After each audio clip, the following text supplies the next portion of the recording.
सावन के महीने में शुक्ल पक्ष की पंचमी तिथि को नाग पंचमी के रूप में मनाया जाता है। इस दिन हर घर में नाग देवता की पूजा की जाती है।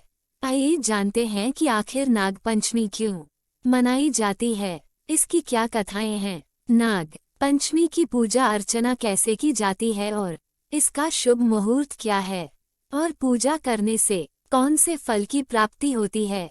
नाग पंचमी के बारे में भविष्य पुराण के ब्रह्मा पर्व में नागपंचमी की कथा और उसके व्रत विधान और फल के बारे में विस्तृत वर्णन दिया हुआ है।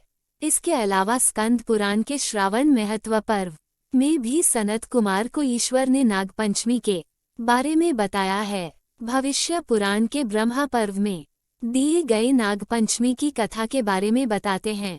इस पुराण के अनुसार सुमंतु मुनि ने शतानीक राजा को नागपंचमी की कथा के बारे में बताया है। श्रावण शुक्ल पक्ष के पंचमी के दिन नागलोक में बहुत बड़ा उत्सव होता है। पंचमी तिथि को जो व्यक्ति नागों को गाय के दूध से स्नान कराता है, उसके कुल को सभी नाग अभय दान देते हैं। उसके परिवार जनों को सर्प का भय नहीं रहता है। महाभारत में जन्मेजय के नाग यज्ञ की कहानी है, जिसके अनुसार जन्मेजय के नाग यज्ञ के दौरान बड़े बड़े विकराल नाग अग्नि में आकर जलने लगे। उस समय आस्तिक नामक ब्राह्मण सर्प यज्ञ रोककर नागों की रक्षा की थी। यह पंचमी की तिथि थी। ऐसे में नागों को पंचमी की तिथि बहुत प्यारी है। इस दिन मिट्टी के नाग बनाना चाहिए, उनकी पूजा करना चाहिए, उनके ऊपर दूध स्नान कराना चाहिए, तदोपरांत उन्हें ब्राह्मणों को भोजन कराना चाहिए। इस प्रकार नियम अनुसार जो पंचमी को नागों का पूजन करता है, उस पर नागों की विशेष कृपा रहती है। भविष्य पुराण में सांपों के लक्षण, स्वरूप और जातियों के बारे में भी वृहद वर्णन भी है। इससे पता लगता है कि हमारे पुराने ऋषि मुनियों को सर्पों के बारे में कितना ज्ञान था।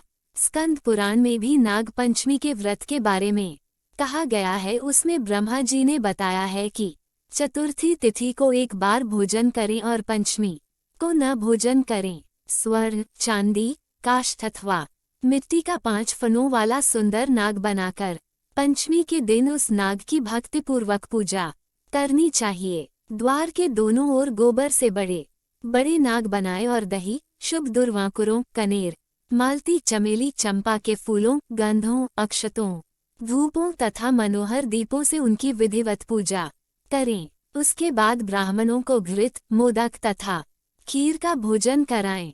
इसके बाद अनंत, वासुकी, शेष, पद्मनाभ, कंबल, करकोटक, अश्व, आठवां, धृतराष्ट्र, शंखपाल, कालिया तथा तक्षक, इन सब नागकुल के अधिपतियों को तथा इनकी माता काद्र को भी हल्दी और चंदन से दीवार पर लिखकर फूलों आदि से इनकी पूजा करे। सनातन धर्म में नाग पंचमी के बहाने नागों की रक्षण का व्रत लिया जाता है। नागों की रक्षा से पर्यावरण संतुलित रहता है। सांप सामान्यतया किसानों के लिए हितकारी हैं। सांप फसलों को नष्ट करने वाले कीट पतंगों को खा जाते हैं, जिससे कि फसलें अच्छी होती हैं। सांप फसलों को खाने वाले चूहों को भी खा जाते हैं। इस प्रकार हमारे फसल चक्र के लिए सांप एक आवश्यक प्राणी है। हिंदू पंचांग के अनुसार नाग पंचमी का त्योहार श्रावण मास के शुक्ल पक्ष की पंचमी तिथि को मनाया जाता है। इस वर्ष पंचमी तिथि की शुरुआत 21 अगस्त को रात 12:21 पर होगी और पंचमी तिथि का समापन 22 अगस्त को रात 2 बजे होगा। उदया तिथि में पंचमी 21 अगस्त को पड़ रही है। ऐसे में 21 अगस्त को नाग पंचमी मनाई जाएगी।